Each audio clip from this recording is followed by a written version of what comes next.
وهو في الآخرة من الخاسرين أو كما قال عليه السلام أو كما قال الله تعالى. وقال النبي صلى الله عليه وسلم خيركم من تعلم القرآن وعلمه أو كما قال عليه الصلاة والسلام.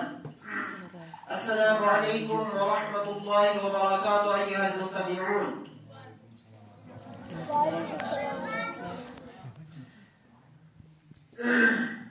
آج جو یہ اجتماع قائم کیا گیا ہے مکتبۃ تجوید القرآن کی طرف سے، ہم شکر گزار ہیں جو اس کے پریزیڈنٹ ہیں مدثر صاحب اور جو ادھر لوگ ہیں جو معاونت کرتے ہیں اس میں، پڑھائی کے معاملے میں، تعلیم کے معاملے میں، قرآن کی تعلیم کے معاملے میں، اور بعض جو تعلیمات ہیں ان کے ان چیزوں میں، کہ وہ جو مدد کرتے ہیں یا جو ساتھ دیتے ہیں کہ قرآن کی تعلیم آگے چلے، احادیث کی تعلیم آگے چلے، اور بچوں کا دنیا اور آخرت میں جو ان کا ذخیرہ ہو، جو اخروی اعتبار سے ان کا ذخیرہ بنے، وہ بہتر بن جائے۔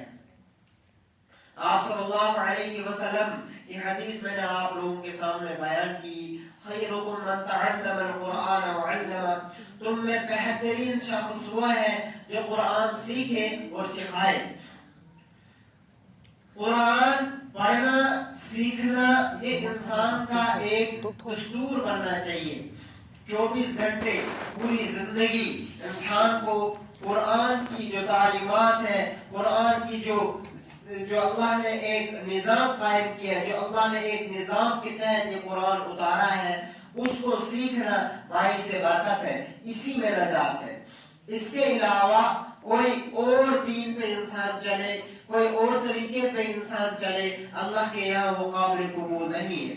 اسی لیے اللہ نے فرمایا ان الدین عند اللہ الاسلام، اللہ کے یہاں جو لائف ہے، جو زندگی جینے کا طریقہ ہے، وہ صرف اسلام ہے۔ اس کے علاوہ کوئی بھی طریقہ اللہ کے یہاں قابل قبول نہیں ہے۔ کیونکہ یہ اجتماع ہے اور ادھر بچوں کا بھی پروگرام ہے، میں زیادہ وقت نہیں لینا چاہوں گا، اس لیے میں تلاوت کے لیے دعوت دینا چاہتا ہوں شیخ سہیل کو۔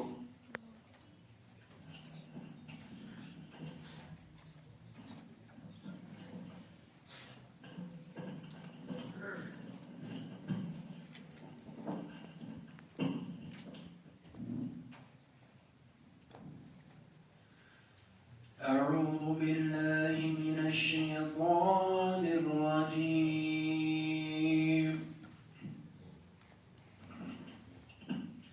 بسم الله الرحمن الرحيم.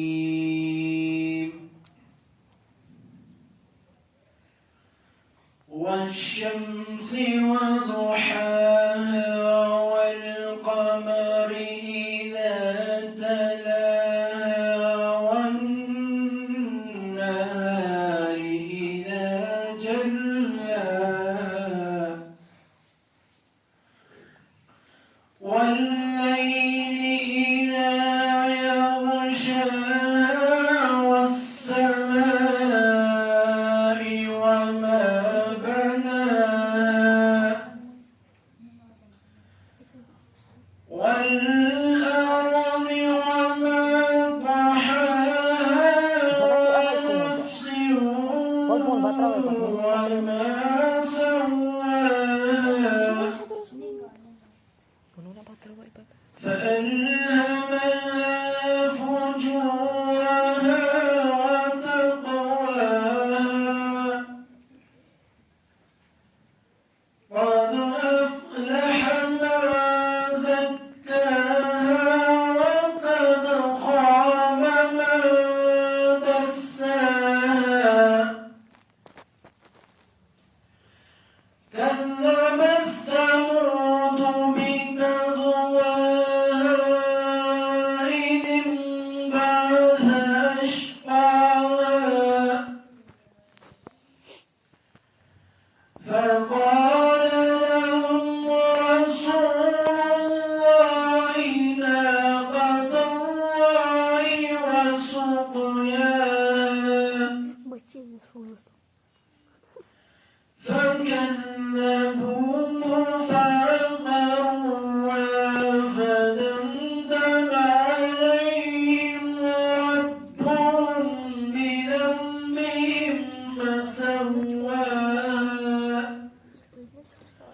ولا يخاف عقباه. صدق الله العظيم. جزاك الله خيرا.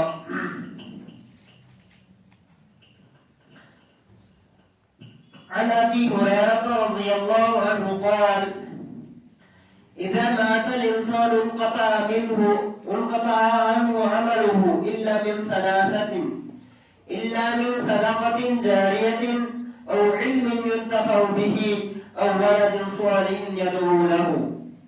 حضرت ابو ہریرہ رضی اللہ عنہ بیان کرتے ہیں کہ رسول اکرم صلی اللہ علیہ وسلم نے فرمایا کہ جب بھی کوئی انسان مر جاتا ہے، اس کے جو اعمال ہیں، جو دنیا میں کرتا تھا عمل، وہ کٹ جاتے ہیں، یعنی اس کے تمام تر اعمالوں کا جو سلسلہ ہے وہ ختم ہو جاتا ہے، لیکن صرف 3 عمل ایسے ہیں جو باقی رہتے ہیں.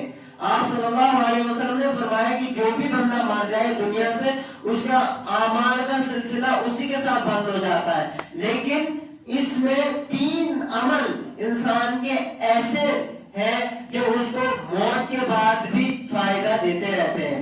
اس میں سے آپ صلی اللہ علیہ وسلم نے فرمایا ایک ایسا صدقہ جو صدقہ جاریہ ہو.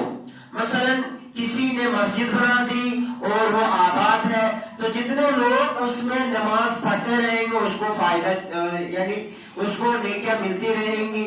یا کوئی شخص عوام کے لیے کوئی اچھا کام کر لیتا ہے، یعنی کوئی مدرسہ قائم کر لیا، کوئی ادارہ قائم کر لیا، کوئی مکتبہ قائم کر لیا، یا کسی کو ایک ایسا صدقہ دے دیا جس سے فائدہ ہوتا جائے. دوسرا عمل آپ صلی اللہ علیہ وسلم نے فرمایا اور علم ينتفع به، اور دوسرا ایک ایسا عمل جو علم جس سے ہمیشہ فائدہ اٹھاتا جائے انسان.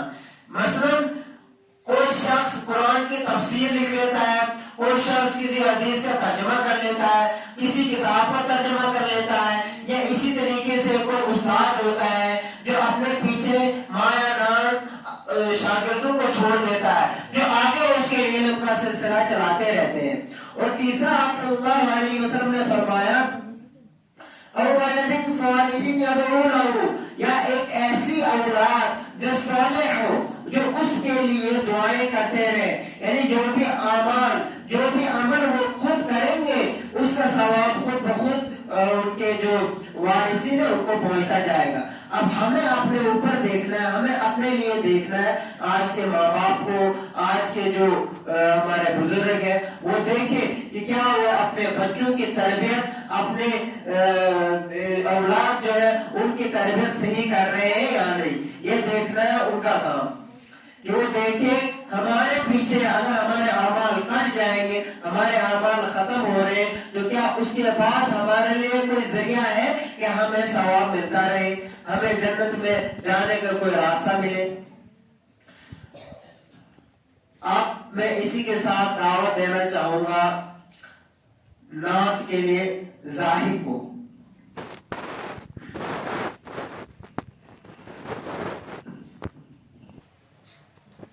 اعوذ باللہ من الشیطان الرجیم. بسم اللہ الرحمن الرحیم.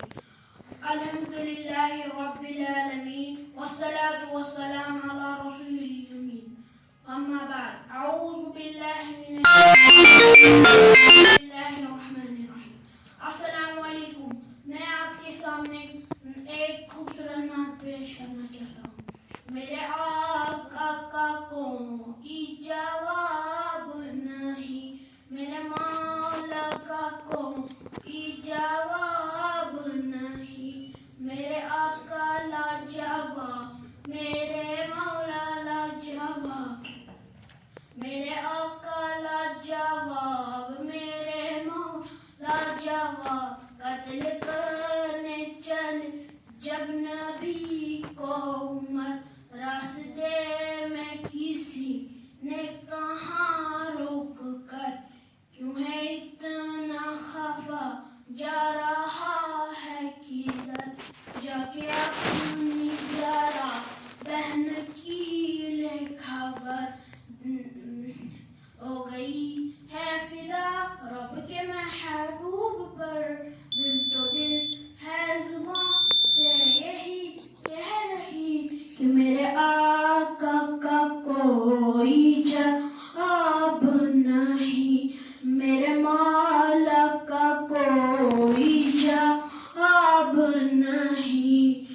سمیہ نے دین کا کلمہ پڑھا پھر ابو جہل لائن کا پرچہ لگا خون اسلام میں سب سے پہلا بہا اور سمیہ نے دل سے دی یہی صدا میرا دل میری جان تجھ پہ قربان ہو تو سلامت رہے اے رسول امی کہ میرے آقا کا کوئی جواب نہیں میرے مولا کا کوئی جواب نہیں میرے آقا لاجواب میرے مولا لاجواب لاجواب لاجواب لاجواب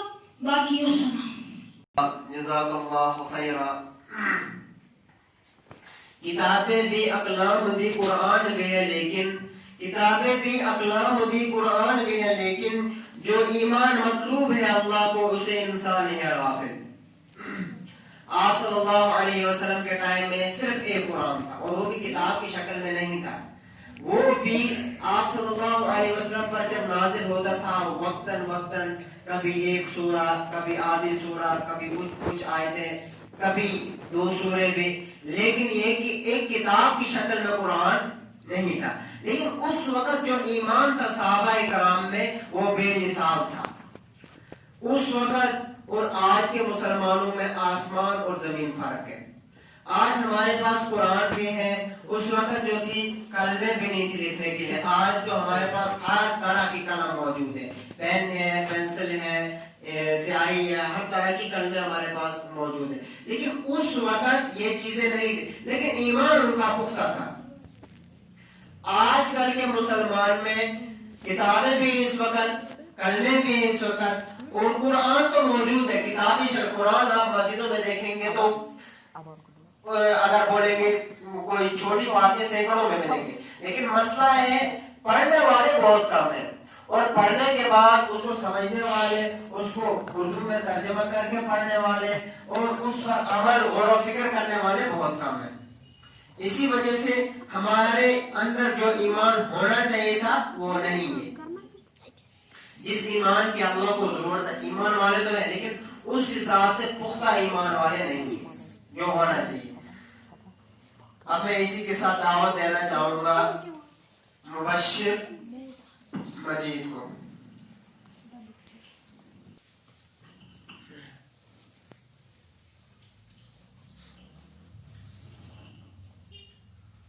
الحمد لله نحمده ونصلي على رسول الكريم أما بعد فأعوذ بالله من الشيطان الرجيم بسم الله الرحمن الرحيم تبت يدا أبي لهب وتب ما أغنى عنه ماله وما كسب سيصلى نارا ذات لهب وامرأته حمالة الحطب في جيدها حبل من مسد آمنت بالله صدق الله العظيم. سب سے پہلے ہمیں اللہ کا لاکھ لاکھ شکر کرنا چاہیے جس اللہ تعالیٰ نے ہمیں ایک بار پھر یہاں پر جمع ہونے کی توفیق عطا فرمائی اور ہمیں اس مجلس میں کچھ سننے اور سنانے کی توفیق عطا فرمائی. چونکہ میں نے آپ کے سامنے سورہ لہب کی کچھ آیاتیں پیش کی جو کہ 111واں سورہ ہے قرآن مجید کا اور اس کی 5 آیتیں ہیں اور یہ ایک رکوع پر مشتمل ہے. بعض اوقات سبھی لوگ قرآن پڑھتے ہیں لیکن قرآن پڑھنے کا یہ مطلب نہیں کہ قرآن ایسے ہی پڑھے. اس کا یہ مطلب ہے کہ قرآن کو سمجھے اس کی تفسیر کو سمجھے. تو میں نے آپ کے سامنے کچھ آیتیں پیش کی اور میں اب اس کی ترجمہ پیش کرنے جا رہا ہوں. سورہ لہب چونکہ یہ سورہ مکی ہے مکہ میں نازل ہوا ہے اور اس کی 5 آیتیں ہیں اور 1 رکوع ہے. اب یہاں پر سوال اٹھتا ہے کہ سورہ لہب اس میں کیوں سورہ لہب کا نام پڑا؟ کوئی اور بھی وجوہات ہو سکتی ہے جس کے بنا پر اس سورے کا نام ہوتا، لیکن یہاں پر سورہ لہب اس لیے اس کا نام دیا گیا ہے۔ لہب اگر ہم لغوی معنی دیکھیں لہب کے تو اس کا مطلب ہوا بھڑکتی ہوئی آگ یا انگارہ۔ جیسے آپ سبوں نے یہ بھی سنا ہوگا ابو لہب جو کہ محمد رسول اللہ صلی اللہ علیہ وسلم کے چچا بھی تھے، تو اس سورہ کا نام اسی لیے لہب پڑا کیونکہ ابو لہب اس کا جو چہرہ تھا وہ آگ کی طرح بھڑکتا ہوا تھا، یا ہم کہہ سکتے ہیں بہت ہی خوبصورت تھا، حسین و جمیل اس کی خوبصورتی تھی، اسی وجہ سے اس کا نام ابو لہب پڑا، اور اسی سورے کا بھی نام اسی لیے لہب پڑا، سورہ لہب۔ تو ہر ایک سورہ کا ضروری ہے شان نزول۔ شان نزول اگر ہم سمجھے کشمیری میں اگر ہم سمجھے تو شان نزول ہم بول سکتے ہیں وجہ ہونے کی، نازل ہونے کی وجہ۔ اگر اس کشمیر پر مثال نمو اس کیا مکان بناوان تو یہ ضروری اگر نہ اس مکان آسی تو اس ہیکن مکان والے زندہ روزت کی زندہ ہیکو روزت مگر مکان بناون تہ ضروری، اسی لیے یم سور آسان یمن تہ پن پن شان نزول آسان، امیک مطلب نازل ہونے کی وجہ اس میں ونی دہرو تہ برونٹ کن۔ تو امیک شان نزول وچھو اس محمد صلی اللہ علیہ وسلم جب دین کی دعوت کرنے لگے تو آپ صلی اللہ علیہ وسلم نے فرمایا گیا، اے محمد آپ سب سے پہلے اپنے قریبوں یا رشتہ داروں کو اللہ تعالیٰ کے عذاب سے ڈرائے۔ تو کیا ون حضرت محمد صلی اللہ علیہ وسلم تمن ون تو ہسا ونان اس ونو لوکن ونو اس اللہ تعالیٰ کھوجو، تو یمن ونوک تھی ونو گوڑ پنن رشتہ دارن یم قریب رشتہ دار چھو تھی ونو گوڑ تم یا تہند احباب یا تہند رشتہ دار قریب تمن ونو تھی گوڑ۔ تو آپ صلی اللہ علیہ وسلم جو تھے وہ کوہ صفا پر چڑھ کر بولنے لگے۔ کوہ صفا اگر ہم دیکھیں تو وہ ایک پہاڑ ہے، مکہ میں وہ پہاڑ ہے، تو آپ صلی اللہ علیہ وسلم کوہ صفا پر چڑھ گئے اور انہوں نے تمام قبائل کے لوگوں سے فرمایا، کیونکہ کوہ صفا اگر بات کرے تو اس کا جب کہ کوہ صفا کی بات کی جاتی تھی تو عرب کے لوگ ان میں یہ معمول تھا کہ جب بھی وہ یہ سنتے تھے کوہ صفا پر کوئی چڑھنے والا ہے تو اس سے مراد تھا کہ کچھ انوکھا واقعہ ہونے جا رہا ہے۔ تو محمد صلی اللہ علیہ وسلم نے فرمایا کہ اگر میں آپ سے کہوں اس پہاڑ کے پیچھے کوئی لشکر ہمیں حملہ کرنے والا ہے تو آپ کیا مانیں گے؟ تو انہوں نے فرمایا کیوں نہیں، آپ صادق ہے، آپ امین ہے، ہم کیوں نہیں مانیں گے؟ تو آپ صلی اللہ علیہ وسلم نے ارشاد فرمایا، قولوا لا الہ الا اللہ تفلحون۔ اگر اس ترجمہ ہم اس کا دیکھیں تو اس کا ترجمہ یہ ہے کہ تم سب کہہ دو کہ اللہ کے سوا کوئی عبادت کے لائق نہیں ہے، اور جس نے بھی یہ کہا تو وہ کامیاب ہو گیا، وہ اپنی زندگی میں کامیاب ہو گیا۔ چونکہ اس زمانے میں بہت سارے مخالفت بھی تھے، مخالفت کرتے تھے محمد صلی اللہ علیہ وسلم کی، تو بہت سارے لوگوں نے ان کی مخالفت کرنا شروع کیا، جس میں کہ ایک ابو لہب بھی تھا۔ ابو لہب اگر ہم ابو لہب کی زندگی کے بارے میں سنیں تو ابو لہب جو تھا اس کا اصل نام تھا ابو اوزا، جو کہ اس کا جو والد تھا اس کا نام تھا عبد المطلب۔ تو ابو لہب نے اس پر محمد صلی اللہ علیہ وسلم کو برا بھلا کہا اور اس نے ایک جملہ پیش کیا، اس نے بولا تب لک یا محمد، ٹوٹ جائے ہاتھ نعوذ باللہ اے محمد صلی اللہ علیہ وسلم۔ تو یہی وجہ تھی کہ قرآن میں یہ سورہ کیوں نازل ہوئی، تو پھر اس کا نام سورہ لہب اسی لیے پڑھا۔ تو میں نے اس کا شان نزول آپ کے سامنے پیش کیا. اب اس کا ترجمہ ہم سیکھیں گے اور اس پر عمل کرنے کی توفیق عطا فرمائیں گے. تبت یدا ابی لہب وتب. اگر ہم اس کا معنی سنیں تو کیا ہے کہ ابو لہب جو ہے وہ فرماتے ہیں محمد صلی اللہ علیہ وسلم سے. اس نے پہلے بولا تھا تبک یا محمد, کہ آپ کے ہاتھ ٹوٹے اے محمد صلی اللہ علیہ وسلم. تو اس کے بعد یہ آیت نازل ہوئی تبت یدا ابی لہب وتب, اے ابو لہب تمہارے دونوں ہاتھ ٹوٹ جائے. یہاں پر یہ مراد نہیں ہے کہ اس کے دونوں ہاتھ ٹوٹ جائے, یہاں پر یہ مراد ہے کہ ابو لہب برباد ہو جائے, پوری طرح سے وہ برباد ہو جائے. ما اغنى عنه ماله وما کسب. چونکہ کیا ہوتا تھا, جو کہ عرب میں لوگ تھے ان کو بڑا گمان تھا اپنے بیٹوں پر, اپنے کسب پر یا اپنے مال پر, انہیں بہت بڑا گمان تھا. تو ابو لہب نے کیا سوچا, اس نے سوچا کہ چلو جی اگر اللہ تعالیٰ مجھے آخرت کے دن پکڑے گا, آپ نے میرا حکم کیوں نہیں مانا, تو میں اسے اپنا ایک بیٹا دوں گا اور کہوں گا آپ اس کے بجائے میرے گناہ معاف کریں. لیکن اللہ تعالیٰ نے یہ آیت فرمائی ما اغنى عنه ماله وما کسب. نہ اس کی دولت اسے کام آئے گی, نہ اسے اس کا مال اور نہ اس کا کسب. سيصلى نارا ذات لهب, وہ بھڑکتی شعلوں والی آگ میں جل جائے گا. اس کا مطلب کیا ہے کہ بھڑکتی ہوئی آگ ہم اسے کہتے ہیں جو کہ بہت ہی زیادہ خطرناک آگ ہوتی ہے. اللہ تعالیٰ